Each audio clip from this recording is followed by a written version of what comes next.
Olá, ele é graduado em jornalismo pela Unesp e mestre e doutor em comunicação e semiótica pela PUC São Paulo. Desenvolve pesquisas sobre as relações entre comunicação, esporte e economia, com particular interesse para os aspectos espetaculares e imagéticos do esporte. Autor do livro Futebol S.A. A Economia em Campo, trabalhou para diversos veículos de comunicação, entre eles a Gazeta Mercantil e a revista Forbes Brasil. Na Universidade Presbiteriana Mackenzie, é professor nos cursos de jornalismo e publicidade e propaganda. Desde 2014, atua com negócios do esporte, marketing, tecnologia, imagem, entretenimento e educação. O projeto Memória 20 anos do curso de jornalismo do Mackenzie recebe hoje o professor Anderson Gurgel.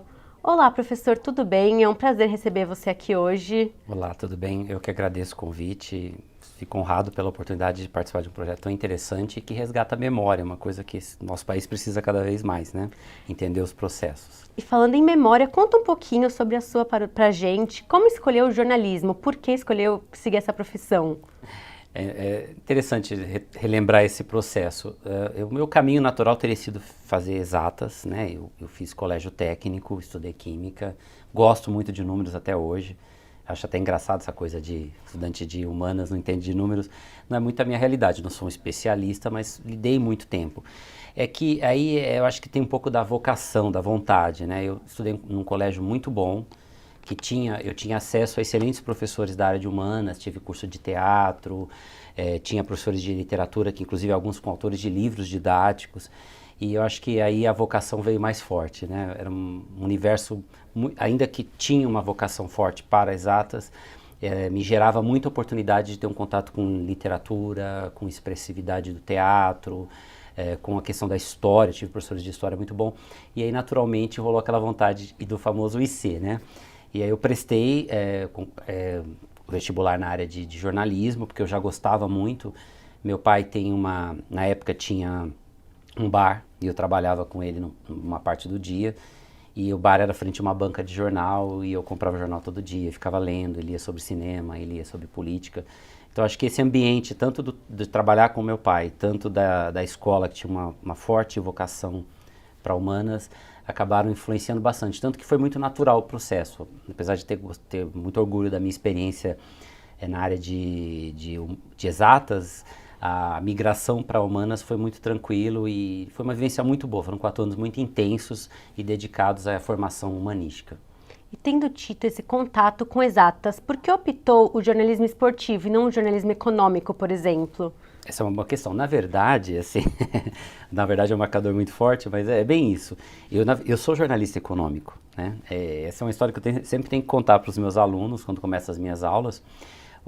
Eu, quando me formei em jornalismo no fim dos anos 90, 97, voltei para São Paulo, estudei em Bauru, na Unesp, e ao vir para São Paulo, aquele processo de se reempregar. Foi um período de crise muito grande, parecido com o momento atual, e estava difícil, e aí surgiu uma opção de tentar começar a ganhar uma rede de contatos a partir dos treinamentos. Então eu fiz o curso de focas do Estadão, fui da 9ª turma, uma turma muito interessante, assim, de pessoas incríveis que estão aí no mercado, e aí foi uma experiência boa no Jornal do Estado de São Paulo, mas ali eu também não me achei muito claramente, eu acabei passando por turismo, entretenimento, naquele momento não parecia ser meu caminho. Na sequência eu fiz um curso especial de treinamento na Gazeta Mercantil, que na época era o principal veículo de economia, não existia o Valor Econômico ainda, e a Gazeta ela era para a América do Sul, que seria um Financial Times para o Hemisfério Norte, assim, era a grande referência. Eu entrei na Gazeta Mercantil pelo curso de treinamento, foram 3 meses incríveis, tive aula de comércio internacional, análise de balanços, e comecei, né, todos os universos da economia, e comecei na pesquisa. Então eu sou um professor muito rigoroso com pesquisa, porque eu trabalhei no Centro de Informações da Gazeta Mercantil. A gente fazia relatórios para ir para Nova York, por exemplo, para definir o risco Brasil, né? E nesse processo da Gazeta Mercantil, com a minha primeira experiência em redação, quando eu fui trabalhar com negócios, a editora Cida Damasco, uma excelente jornalista, hoje já aposentada, mas ainda tem coluna no Estadão, a editora me chamou e falou: Anderson, você tem cara de esporte. Eu lembro como se fosse hoje, me deu um livro de marketing esportivo. Eu fiquei meio chocado, porque, imagina, depois de anos me preparando para a economia, E eu comecei, então, na economia a cobrir negócios do esporte. Então, e aí descobri um mundo incrível, porque eu adoro negócios do esporte, da economia, as relações com marketing esportivo, de entretenimento, marketing cultural, são grande parte da minha semana hoje, né? Aqui no Mackenzie eu trabalho com essas áreas, esporte, economia, entretenimento, criatividade. Eu passo a maior parte da semana orientando e dando aulas nesse universo. Então o meu caminho no esporte não foi o caminho clássico que às vezes eu ensino para os meus alunos, que se formam e vão trabalhar em veículos esportivos. Eu cheguei no esporte pelo viés da economia, o que me dá um olhar bem diferente. Meu foco sempre foi mais gestão esportiva, sempre foi mais a questão do esporte como impacto socioeconômico, e acaba que nesse processo de lidar com o esporte eu me apaixonei também pelo esporte enquanto prática, enquanto performance. Mas o meu viés é sempre esse olhar mais estrutural do esporte. E eu tento, inclusive, fazer disso um diferencial para os meus alunos, né? Quando tem aulas de jornalismo esportivo, marketing esportivo, mostrar que o esporte é mais do que só uma paixão, uma coisa frívola do cotidiano. Ele tem um impacto na vida das pessoas concreta, em economia, em estilo de vida, em saúde. E eu espero até contribuir para que alguns consigam com isso achar um diferencial de mercado. E Anderson, a gente também vai querer saber um pouquinho de dicas que você tem a dar, porque a gente sabe que aqui no Mackenzie muitos alunos entram já visando o jornalismo esportivo e um pouquinho da sua trajetória aqui como professor. Mas isso a gente fala no próximo bloco, tá bom? O Projeto Memória 20 anos de jornalismo volta já.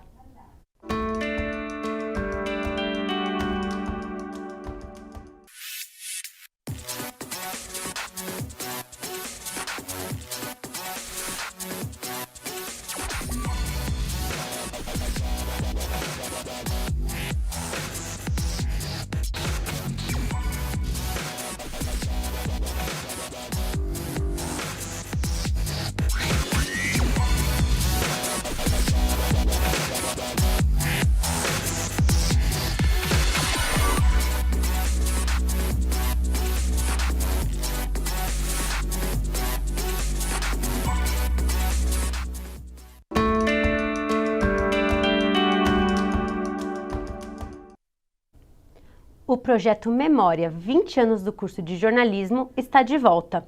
Ao meu lado, o professor Anderson Gurgel. Como a gente estava falando no último bloco, que dicas o senhor tem para dar para os futuros jornalistas esportivos que estão aqui tentando se inserir no mercado? Perfeito. Pegando até pela minha experiência, né, que eu acabei de falar um pouco dela, eu acho que a primeira coisa é perceber o esporte na sua interação com entretenimento, com cultura, com a sociedade, e perceber que o esporte ele é mais que somente alto rendimento, né? O esporte, pensar futebol, pensar grandes atletas. Eu acho que aí, quando o aluno ele tem esse viés, ele fica preso a um mercado muito pequeno e muito competitivo. E às vezes, de repente, ele se frustra não tendo a chance.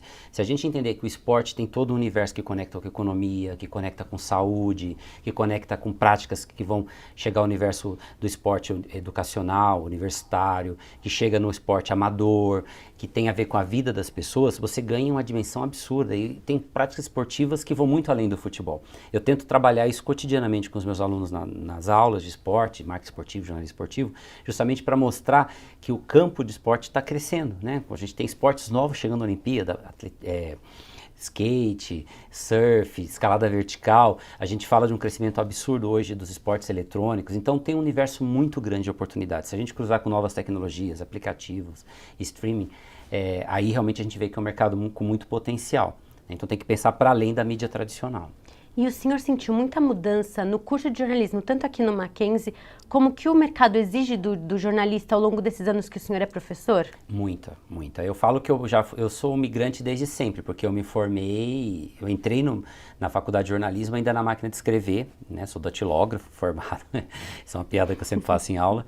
E peguei os anos, porque eu me formei, eu entrei na máquina de escrever e meu TCC já foi sobre os primeiros anos da internet.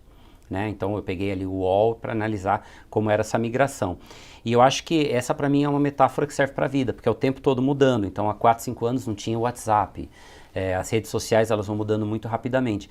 Então eu acho que o maior desafio hoje do estudante de jornalismo é entender o que é o jornalismo e que ele pode se manifestar nas mais variadas soluções de mídia, plataformas, né? Então hoje a gente fala de streaming, por exemplo. Como fazer jornalismo no streaming? Né? Nós estamos aí num período que estão acontecendo coisas interessantes. lançamento de produtos jornalísticos em plataformas de streaming, nós temos os aplicativos cada vez com mais espaço, as redes sociais em mudanças constantes. Então, eu acho que o desafio nosso é entender o que é o jornalismo na essência para poder migrar cotidianamente, porque a demanda social para o jornalismo é cada vez maior. E qual diferencial você acha que o Mackenzie dá na formação do jornalista? Então, eu acho que o diferencial passa principalmente por essa percepção da migração das redes. Então, é um curso muito menos preso na estrutura do jornalismo básico, que permite que o aluno possa testar nesses novos formatos. Então, ele vai para o mercado muito mais conectado com o que vem de tendência. Então, é importante que o aluno tenha aula de jornalismo de revista explicando a história da revista? Claro que sim, mas entender o que é revista hoje, quando um dos principais portais brasileiros, o UOL, está lançando uma revista eletrônica no seu portal. Então, quer dizer, as coisas elas vão se reinventando. Quando a gente pega o rádio tradicional e os podcasts, há uma reinvenção, né?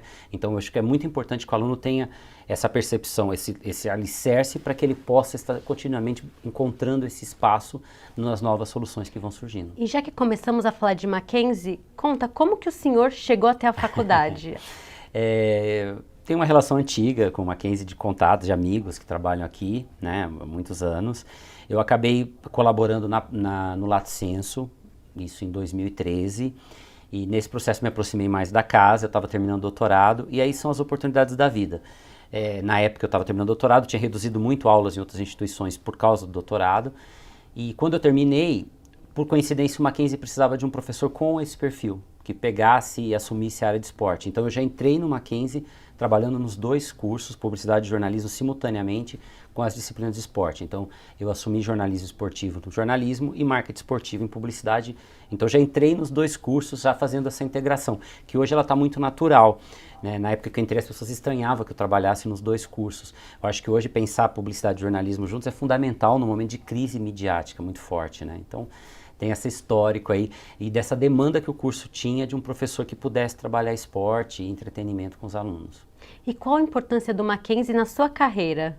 O Mackenzie é uma instituição com muito respeito do mercado, então eu já cheguei aqui com uma trajetória como jornalista e profissional de educação, mas eu sinto que o Mackenzie me deu mais respaldo, principalmente para esse projeto que eu trabalho hoje, que é trabalhar um conceito de jornalismo esportivo, falando de jornalismo, mais inclusivo e diverso. Então, você está mostrando isso numa instituição que tem um forte apelo de mercado, que tem uma presença no mercado, dá mais legitimidade para essa discussão. Então, quando eu defendo que o jornalismo esportivo precisa ser mais diverso e inclusivo, nas mais variadas causas, esporte para mulher, esporte para deficiente, o esporte que vai além do futebol, falar nisso numa casa como Mackenzie me dá muito mais acesso, e é legal ver isso aparecendo já na mídia. Então, vários dos meus ex-alunos em grandes veículos começam a colocar isso em prática. Eu começo a ver cada vez mais pautas falando de amadorismo, de esporte educacional, dando espaço para grupos, mulheres, deficientes. Então, isso é muito legal. E é o que eu acredito e é o que eu defendo cada vez mais. E qual dica o senhor tem para dar, assim, para as pessoas que querem se inserir, que querem entrar no mercado de trabalho? A gente vai encerrar aqui agora com essa pergunta. Eu volto ao início da minha fala, né? Quando eu era lá jovem, trabalhava com meu pai, adorava ler jornal. Não tem como ser jornalista se você não gosta de notícia, de boas histórias. Então, um estudante de jornalismo precisa ir atrás das histórias, ler. É muito audiovisual, muito livro, muita leitura, seguir pessoas interessantes em redes sociais. Eu acho que a leitura continua mais válida que nunca, porque é ela que dá um alicerce para a nossa formação. Mas ser uma pessoa curiosa e que tenha vontade de contar boas histórias nos mais variados formatos e plataformas. Anderson, a gente vai ficando por aqui. Agradeço muito o bate-papo, com certeza agregou muito na carreira de muitas pessoas que vão assistir esse programa. Muito obrigada, viu? Eu que agradeço pela oportunidade, sucesso para o projeto. Obrigada. E o nosso muito obrigado também a você que nos acompanhou nesse bate-papo. Até o próximo episódio do Projeto Memória.